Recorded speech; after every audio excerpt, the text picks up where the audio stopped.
Siguro ang pagbabasihan natin ng relasyon sa ating bayan is in September 2014 because this very significant on date na to when President Aquino visited France, Paris, basically on an official visit.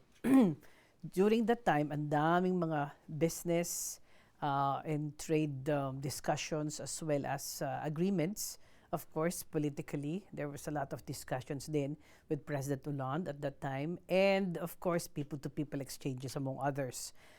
Pagkatapos nun, in February 2015, itong taon na to, nagpunta si President Hollande sa Pilipinas. Nilaunch niya yung tinatawag na Appel de Manille, which is actually parang tayo yung pinakaunang bayan na mag-i-start doon sa appeal para sa success itong COP21. Kaya tuwan-tuwa nga ang bayan na ito na si President Aquino will be present here this coming weekend. So now, President Aquino is arriving. So itong flurry, itong exchange of visits na to is talagang nagbibigay ng ng boost in strengthening our relations. Marami na nangyari since just last year. Aside from the political relations, nagiging malapit yung dalawang bayan. Tapos nandun pa rin importante yung economic and business relations. In fact, most of our infrastructure ngayon ay made also may partnership yung mga private companies natin with French companies. Ginagawa nila yung mga maraming infrastructure works ngayon sa Maynila. So, ayan na, French business is pumupunta na sa bayan sa Pilipinas. Kasama na doon yung mga malalaking companies that are also establishing yung BPO nila. So, hindi lang voice, non-voice.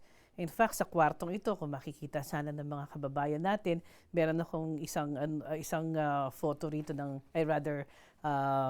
replica of Airbus A350. Ito yung pinakabagong eroplano ng Airbus. Ang kagandahan nito is bakit importante ito dahil yung gali nito o yung kitchen, at the same time yung mga special accelerator, well, it's a very technical term, galing sa Pilipinas. So, this is we're now part of tinatawag nila yung global distribution chain. I think with this, about $300 million is being, is inputted to the country because of the global distribution ng Airbus. Just imagine Airbus, practically all the airplanes in the world now is Airbus. So, a lot ang nangyayari. Nung Oktubre lang, nagkaroon ng joint economic cooperation, dumating si Secretary Domingo, and a lot was discussed sa pagdating sa negosyo at sa trade relations. So, we are on the upswing. Sa tourism, meron din tayong tourism cooperation. Sa education, meron na tayo ditong memorandum also of understanding for higher education and research. In fact, si Secretary Licuanan pumunta rito also middle of this year, at may malaking delegasyon na pupunta sa Pilipinas to continue strengthening the relations pagdating sa edukasyon. And education is very, very important. Well, among the other aspects. Cultural, meron din po tayong pinirmahan na agreement on cultural matters, and people-to-people exchange, dumadami na. Hihintay lang kami ng direct air services. Sana may direct flight ng Philippine Airlines between Paris and Manila. Yan, mapapaigi pa ang ang tourism numbers natin. Pero even at this point of time, ang mga French people are looking at the Philippines in terms of diving spots, and of course our beaches are excellent beaches among others. Oh, definitely. Sabi ko nga, inumpisahan ko nga yung una mong tanong na yung bisita talaga ni President Aquino last September 2014 started the relations. Although may relasyon na matagal, pero nagkaroon ng a strengthening of the relations. In fact, yung punta, very significant ang pagpunta ni President Hollande sa Pilipinas because he's the first president of France who visited the country in our 63 years of relations. Imagine, um, there was a time na siguro wala tayo sa, well, politically as well as economically, wala tayo sa radar screen ng France. And the same thing din naman, ang France wala rin naman din pa sa ating radar screen in terms of the total relations. But because of the visits, importante talaga yung visits at the highest level eh. The relations is very, very good. In fact, just last week, I had a dinner at the official residence for 12 CEOs of the top blue chip companies, and they're all interested in setting up their BPO in the Philippines. A matter of time. In March, gusto nilang pumunta sa atin and look at the prospects. And these are top companies, French companies. And this is very good news. In fact, gusto ko lang dagdagan, there's this big international organization here called the OECD, and nagbigay sila ng tinatawag nila economic outlook. Sa economic outlook nila, sinasabi nila that the Philippines is one of the fastest growing economies, in the Southeast Asian region, and we can maintain those 6% until 2020. This is the economic outlook. Coming from OECD, this is very good news. And tayo nangunguna, of course, more or less pareho tayo ng Vietnam. But this is really very good news. And ang tingin ko dito is dahil maganda talaga economic fundamentals ng Pilipinas. Of course, there are hindi pa naman lahat na-address, pero this is the most important thing na magkaroon tayo ng positive growth. And, of course, the 6% is not an easy growth rate to achieve. And this is already being acknowledged by world leaders, particularly France. Yes, siguro nga, more or less numbers, no? May 20,000 plus tayo mga kababayan dito sa France. Meron din siguro dito sa Paris ang pinakamalaki. I believe mga 10 to 12,000. The rest are mostly in the south of France.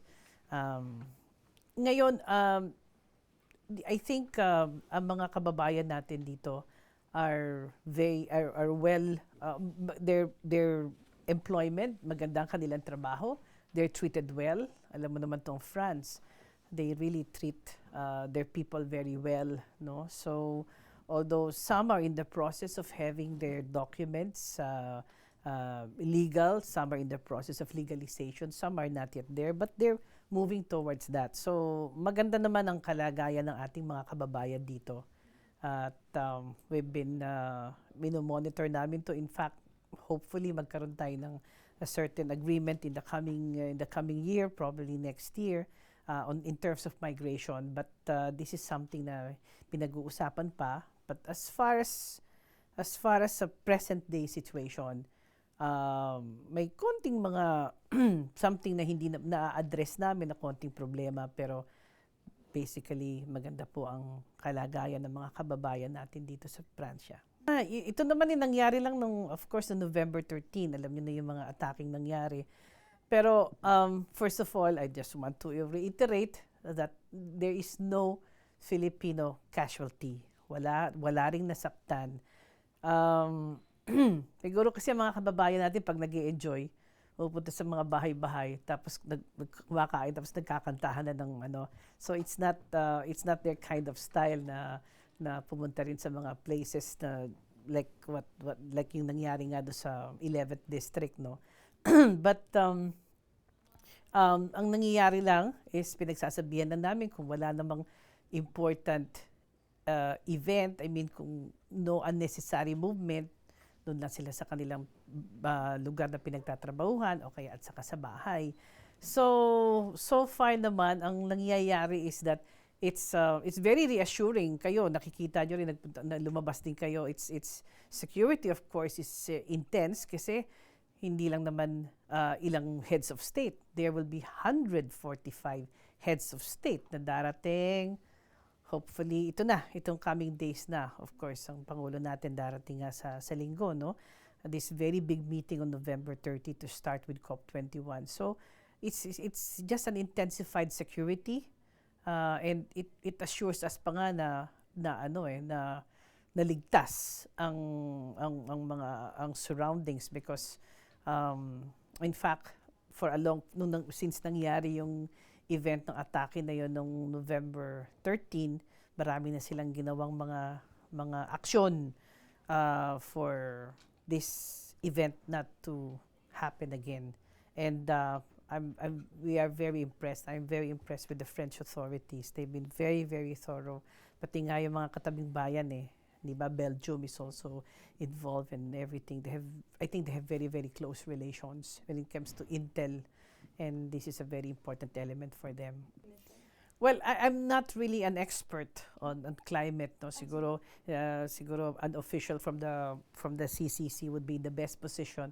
Pero ang alam ko is that this climate change meeting na a-attendan ni Presidente will come up with an agreement to deter or para hindi na lumala ang sitwasyon. Ang Pilipinas is one of the vulnerable countries, and I think in fact leader nga tayo ni tinatawag na CVF. Ito yung in terms of vulnerability. Tayo na yata yung leader, binanggit mo nga yung sa risk ratings, tayo talaga yung madalas na tatamaan. Mga kababayan natin, may mga namamatay at talagang millions of ang devastation na nangyayari. That's why very important ang presence ni President Aquino, of course ang ating delegasyon, pero that also signifies kung gaano tayo kaimportante. Nung inumpisahan yung appeal nito na to be part of this COP21 process, nung pumunta si President Hollande at nakita niya, pinuntahan nga niya is yung Gian Samar. Yun kasi yung ground zero ng Typhoon Yolanda. So this is really a very, very important agreement, and sana, well, of course this is a multilateral negotiations. Sana po malaman din ng ibang bayan that there are countries who will be really suffering kung hindi ihihinto ang mga the usual environmental degradation na ginagawa. In fact, alam ko may commitment ng Pilipinas that by 2030, we would like to have a reduction of 70% of greenhouse gas emissions. Of course, with the help of the global community. This is very important kasi ibang mga bayan is only 30% to 40%. Tayo talagang commitment natin is 70%. And I hope we can achieve this. And if kung ano man ang mangyayari dito sa negotiations na to, dito sa COP21, it will have malakas ang impact nito sa buong mundo, and particularly sa atin. It will really help us na hindi naman lahat ng mga mataas nga ang growth rate natin. Maya naman tayo nasasalanta ng bagyo, baha at lahat. So, hirap din na masundan lahat itong mga sakuna kasi you have to help also the people and try to establish to get them back sa kanilang ordinaryong buhay. So that's why ganito kaimportante, and talagang masaya kami dito sa embassy na makakarating si President Aquino kasi it shows also our deep commitment also on the environment, on the climate change issues of the world. Well, how do you say this? Naumpisahan niya. I think yung principles na ilagay niya nasa lugar, and the institutions are now regulations, and the principles for climate change and the environment are already formed. In fact, some of it are, I think it's undergoing process also with our legislature, ano? So, kailangan lang maumpisahan to at saka ma-institutionalized. Whoever becomes our next president, I'm sure, hindi pwedeng ipagkaila ang importansya nitong environment and the climate change issues. So, I assume dahil batas na iba dyan at mga regulasyon, hindi na maiiba yan. So, yan ang importansya ng mga ginawa ng Pangulong Aquino, na ilagay na siya sa lugar And maski na ano pang debate, kailangan natin to ilagay sa sa tamang lugar in terms of legislation and the yung executive din to implement it. Well, again, siguro I just want to reassure mga kababayan natin that this country, France, is a country who is becoming a strong ally also of the Philippines in terms of many aspects, particularly from our economic and trade relations. Gusto ko rin sabihin na itong France has been taking care of our community, of our Filipino community. Maganda po ang relasyon natin at sila naman sa magandang kinalalagyan. Gusto ko rin sabihin na pagdating sa technology at innovation, siguro po nangunguna talaga ang France, and therefore kailangan po nating pag-igihin pa ang networking natin and interconnection. Marami po tayong matututuhan din sa bayang ito, and France has been a good friend even in the past, no? And finally, siguro marami kami mga follow-up actions in the next year about sa lahat ng lahat umaandar na eh.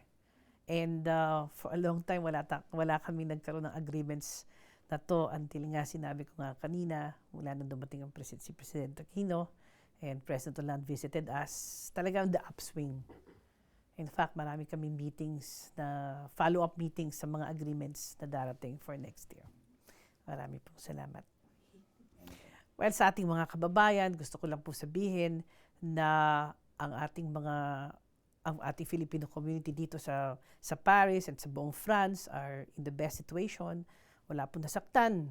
There's no reported casualty or injured during sa last terrorist attacks dito no November 13. Gusto ko rin po sabihin na ang relasyon natin sa ating dalawang bayan are in the upswing, and there's marami pa po tayong pagdating sa teknolohiya at saka sa innovation, marami ho tayong matututuhan sa bayang ito, and therefore the relations, nandito po kami kasama yung mga ahensya na tumutulong sa embassy para mapagtibayan pa ang relasyon natin and to bring it to a higher scale in terms of relations. Salamat po.